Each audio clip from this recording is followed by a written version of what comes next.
واحبار الشادو وينو وناقي واحبار الشادو وينو وناقي ولا ليالو ودا أقادا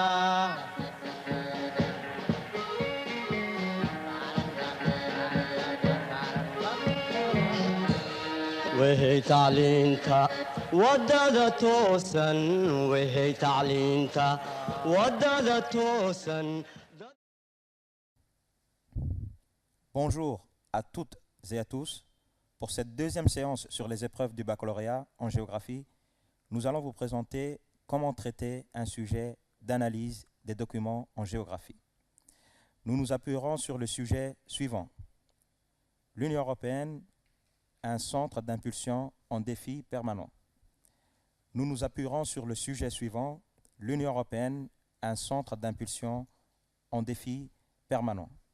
Ce sujet est constitué de 3 documents. Le document 1, qui est une carte qui a pour titre l'Union européenne, une puissance économique et commerciale de premier rang. Le second document est un tableau statistique qui porte sur les 10 plus grandes entreprises du monde par chiffre d'affaires en 2016. Enfin, le troisième document est un extrait d'un article intitulé « Brexit, 5 raisons pour lesquelles les Britanniques veulent quitter l'Union européenne ».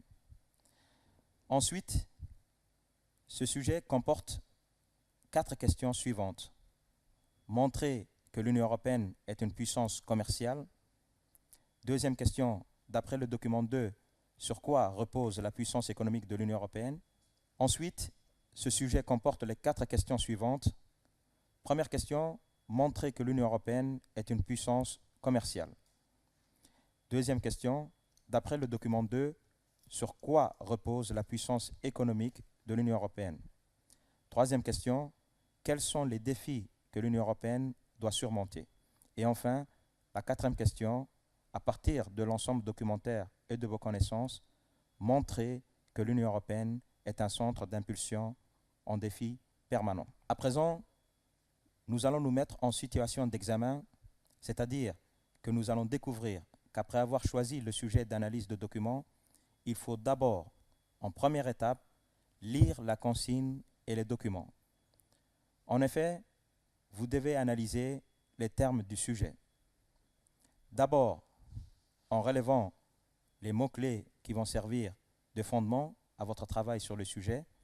Par exemple, pour ce sujet, les mots-clés sont l'Union européenne, un centre d'impulsion. D'abord, en relevant les mots-clés qui vont servir de fondement à votre travail sur le sujet. Par exemple, pour ce sujet, les mots-clés sont d'abord l'Union européenne, ensuite un centre d'impulsion et enfin en défi permanent. Ensuite, en recherchant ce que le sujet vous demande de démontrer. Il ne s'agit pas d'expliquer tous les aspects des documents. Ensuite, toujours dans la première étape, il faut repérer les éléments et les idées principales des documents. En lisant attentivement les documents, la nature, l'auteur, la source et la date, et en repérant les arguments utilisés, en surlignant pour chacun un mot ou une expression à citer et un détail à décrire dans le cas d'une image. À titre d'exemple, nous allons présenter les documents du sujet. Le document 1 est une carte et voici la source tirée du site internet laclassedhistoire.fr. La nature de ce document 2 est un tableau statistique dont la source est Fortune 2016. Nous remarquons ici que les 2 premières entreprises de l'Union européenne sont au 6e et 7e rang mondial. Enfin, le document 3 est un extrait d'un article écrit par Florentin Collomb, datant du 18 février 2016, et ce document a été publié par Le Figaro. Nous allons maintenant vous montrer comment exploiter ce document écrit. Pour cela, nous allons essayer de prendre quelques passages du document et les expliquer. Le premier passage que nous allons expliquer, c'est la liberté de circulation au sein de l'Union européenne empêche Londres d'agir sur ces flux.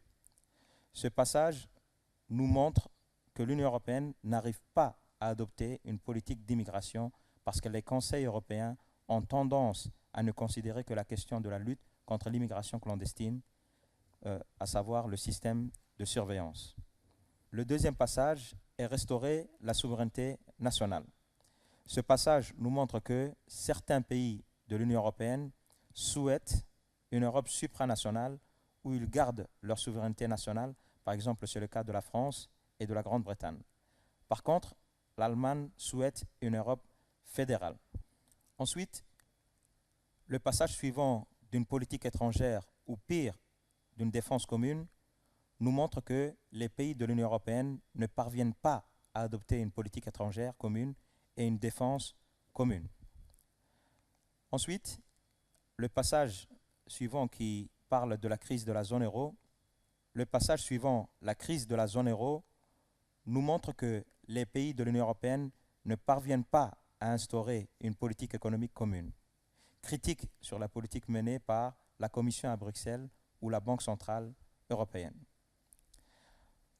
Ensuite, le passage sur le Brexit permettait également au Royaume-Uni d'économiser les 11 milliards de livres de sa contribution nette au budget européen. Ce passage nous montre que le budget de l'Union européenne est plafonné à 1% du PIB de chaque pays membre. La Grande-Bretagne critique la répartition des fonds budgétaires car la part consacrée à la recherche et développement est nettement inférieure à celle destinée à la politique agricole commune PAC lancée en 1962 ou au Fonds européen de développement des régions. La Grande-Bretagne critique la répartition des fonds budgétaires car la part consacrée à la recherche et développement est nettement inférieure à celle destinée à la PAC, la politique agricole commune, ou au FEDER, le Fonds européen de développement des régions. Il faut répondre aux questions. C'est la deuxième étape qui consiste à mettre en relation les informations afin de pouvoir donner une réponse complète à la question posée. La mise en relation et la confrontation des informations permettent de compléter ou de contredire tel document, donc de manifester un regard critique. Pour cela, nous vous proposons d'utiliser un tableau comme l'exemple ci-dessous. Dans la première colonne, vous pouvez mettre les documents. Ensuite, dans la deuxième colonne, nous pouvons classer les informations des documents qui montrent que l'Union européenne est un centre d'impulsion. D'après le document 1, les informations que nous pouvons relever sont que l'Union européenne a réalisé 6 100 milliards de dollars d'échanges commerciaux en 2009, que l'Asie orientale et les États-Unis sont les premiers partenaires commerciaux de l'Union européenne et que 55% des échanges de l'Union européenne sont intra-européennes. D'après le document 1, les informations que nous pouvons relever sont que l'Union européenne a réalisé 100 milliards de dollars d'échanges commerciaux en 2009, que l'Asie orientale et les États-Unis sont les premiers partenaires commerciaux de l'Union européenne et que 55% des échanges de l'Union européenne sont intra-européennes, qui veut dire entre les pays de l'Union européenne. Dans le document 2, la première information est que les deux premières entreprises de l'Union européenne sont au 6e et 7e rang mondial. Enfin, dans la troisième colonne, nous allons classer les informations des documents qui montrent que l'Union européenne est un défi permanent. D'après le document 2, nous remarquons que les firmes multinationales de l'Union européenne doivent faire face à la concurrence, surtout celle des pays émergents. Enfin, les informations que nous avons tirées du document 3 sont le manque de contrôle sur l'immigration, la perte de la souveraineté nationale, la crise de la zone euro, etc., etc. Ensuite, toujours dans la deuxième étape, il faut indiquer à chaque fois le document mobilisé. Citer les documents quand il s'agit de textes, les décrire de façon précise quand ce sont des images comme les caricatures, les affiches, les photographies, les tableaux, etc. Exploiter les chiffres dans le cas d'un document statistique, localiser précisément les phénomènes représentés lorsque c'est une carte. Enfin, il faut faire attention car ce travail nécessite aussi de faire appel à ses connaissances personnelles. À présent, nous allons répondre aux questions. La première question est montrer que l'Union européenne est une puissance commerciale. L'Union européenne est la première puissance commerciale du monde car elle réalise 6 100 milliards de dollars d'échanges commerciaux en 2009, devant l'Asie orientale et les États-Unis. L'Asie orientale et les États-Unis sont les premiers partenaires commerciaux de l'Union européenne. Néanmoins, sa force réside dans l'intégration des économies locales. En effet, 55% des échanges de l'Union européenne sont intra-européennes en 2007, ça veut dire entre les pays de l'Union européenne. La deuxième question est, d'après le document 2, sur quoi repose la puissance économique de l'Union européenne? Voici la réponse. La puissance de l'Union européenne repose sur ses firmes multinationales. En effet, les deux premières entreprises, Volkswagen et Royal Dutch Shell, de l'Union européenne, sont au 6e et 7e rang mondial. La troisième question est, quels sont les défis que l'Union européenne doit surmonter? Voici la réponse. Les défis que l'Union européenne doit surmonter sont la concurrence d'autres entreprises ou firmes multinationales, surtout des pays émergents, le manque de contrôle sur l'immigration, la perte de la souveraineté nationale, la crise de la zone euro, l'absence d'une politique étrangère commune et surtout l'échec de la communauté européenne de défense. Enfin, la quatrième question est, à partir de l'ensemble documentaire et de vos connaissances, montrer que l'Union européenne est un centre d'impulsion en défi permanent. L'Union européenne est tout d'abord un centre d'impulsion car c'est la première puissance commerciale, elle réalise 40% du commerce international, c'est la première industrie mondiale, c'est la première zone d'émission et d'accueil des investissements directs à l'étranger IDE, elle est une puissance financière grâce à sa monnaie qui est la deuxième mondiale. Ensuite, les défis que l'Union européenne doit surmonter sont les suivants. Premièrement, la concurrence d'autres entreprises ou des firmes multinationales, surtout des pays émergents. Ensuite, le manque de contrôle sur l'immigration, la perte de la souveraineté nationale, la crise de la zone euro. Ensuite, la recherche et développement dans lequel l'Union européenne est le dernier de la triade. Ensuite, il y a la dépendance énergétique. Ensuite, il faut citer la faiblesse diplomatique et militaire de l'Union européenne qui est un nain politique. Et enfin, il y a le vieillissement de la population de l'Union européenne. Maintenant, pour récapituler, nous allons répondre à la question suivante. Quels sont les attendus dans une analyse de documents? Une analyse documentaire repose sur un ensemble documentaire composé de 3 ou 4 documents et de 4 ou 5 questions qui les accompagnent. La première question invite généralement le candidat à préciser la nature des documents et l'intérêt du sujet. Il s'agit donc de traiter un sujet bien délimité à partir de l'analyse de 3 documents, mais aussi à partir de ses connaissances personnelles en répondant à 4 ou 5 questions. Maintenant, nous allons vous donner quelques conseils avant de répondre aux questions. La première chose, c'est qu'il faut lire au moins 2 fois le sujet et l'ensemble des documents pour avoir une vision globale du dossier. Il faut aussi prêter attention à la nature, la date, la source et l'auteur. Il faut aussi souligner les mots-clés et les idées importantes. Il faut analyser le sujet, essayer de repérer l'intérêt central du sujet, une idée forte.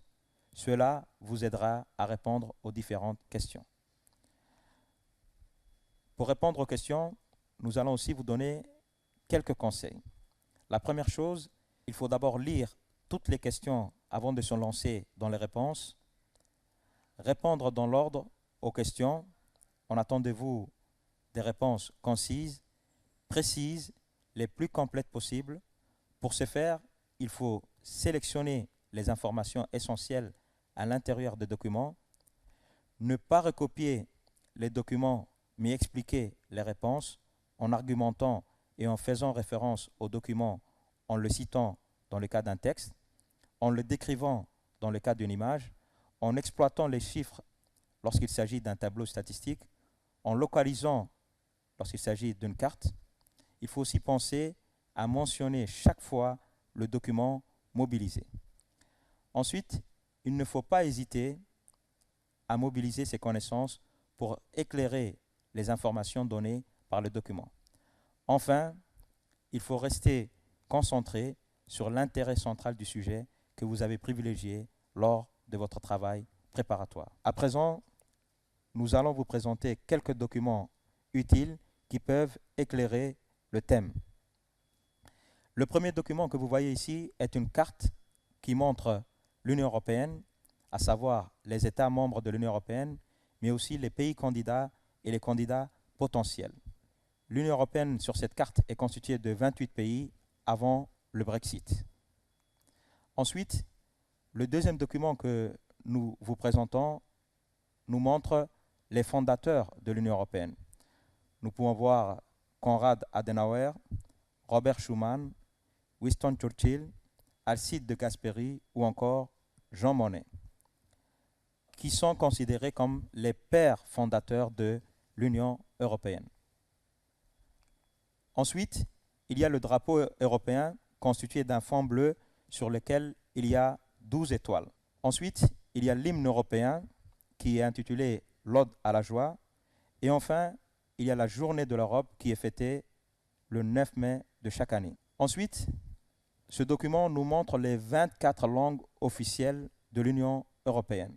Donc, dans cette carte, nous avons les différentes étapes de l'élargissement de l'Union européenne qui est passé de 6 au moment de sa création lors du traité de Rome à 28 pays de nos jours.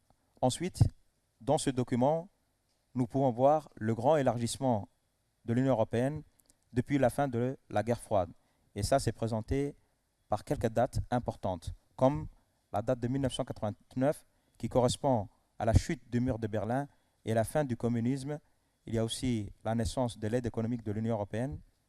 En 1992, où les critères d'adhésion à l'Union européenne sont fixés par la démocratie et l'état de droit, l'économie de marché viable ou encore la capacité de mise en œuvre du droit de l'Union européenne. En 1998, où il y a eu l'ouverture des négociations formelles en vue de l'élargissement. En 2002, où il y a eu le sommet de Copenhague qui approuve un grand élargissement de 10 nouveaux pays. La date de 2004, où 10 nouveaux États membres ont intégré l'Union européenne, comme Chypre, la République tchèque, l'Estonie, la Hongrie, la Lettonie, la Lituanie, Malte, la Pologne, la Slovaquie ou encore la Slovénie.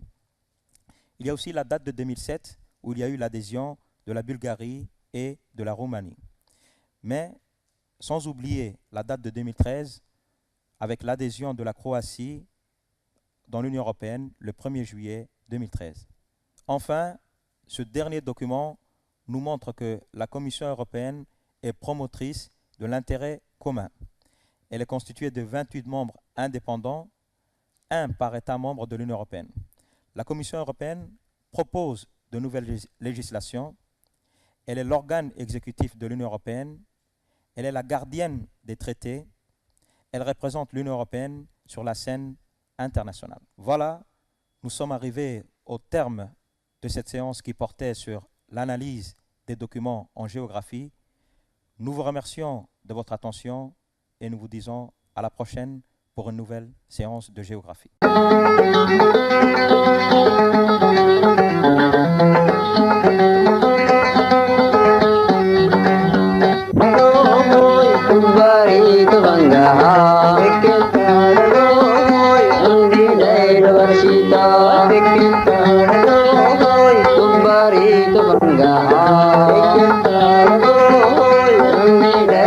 Universidad